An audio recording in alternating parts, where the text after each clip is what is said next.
तुझी जोरदार तालिया. सर्वात पहिले तुम्ही विचारणार आहे मयूर दादा बायको इतकी सुंदर दिसते. हो माईक मध्ये सांगा. हा क्या बात आहे. जाम भारी. म्हणजे उद्यापासून काय होणार आहे दादाचं? अरे बाबा चहा बिस्किट आणि खारे.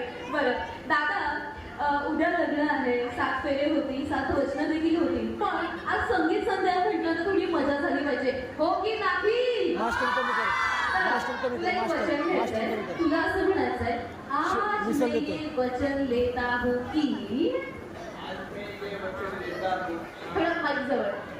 मैं ये वचन देता हूँ कि किसी भी पराई औरत को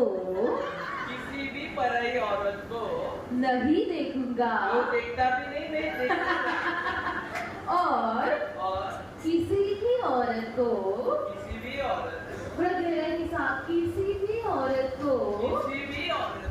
पराई नहीं समझूंगा. जोरदार ताली बजाएंगे प्लीज इन लोगों के लिए. अब हम आएंगे याना के पास. याना जी आपके लिए.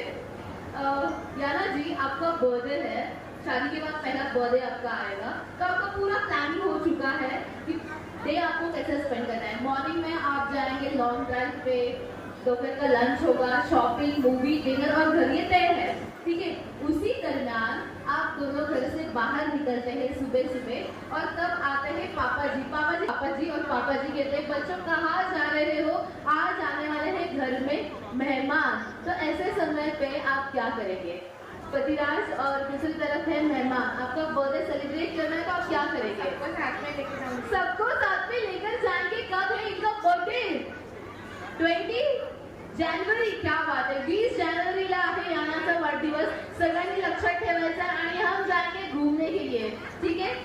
यानाचा बर्थडे पूर्ण प्लॅनिंग झाली आहे, तर तुम्ही यानाला छान शिफ्ट केलेला आहे आणि त्याच वेळेस बाबा येतात आणि बाबा मस्त पैठणी हातात येतात यानाच्या आणि त्यांची अशी इच्छा असते की वाढदिवसानिमित्त तुम्ही छान पैठणी घालावी. तर अशा वेळेस तुम्ही काय कराल? तुम्ही दिलेली पैठणी दिली असेल का ड्रेस? पैठणी. क्या बात आहे. जरा होणाऱ्या नवरदेवासाठी जोरदार टाळ्या वाजवा.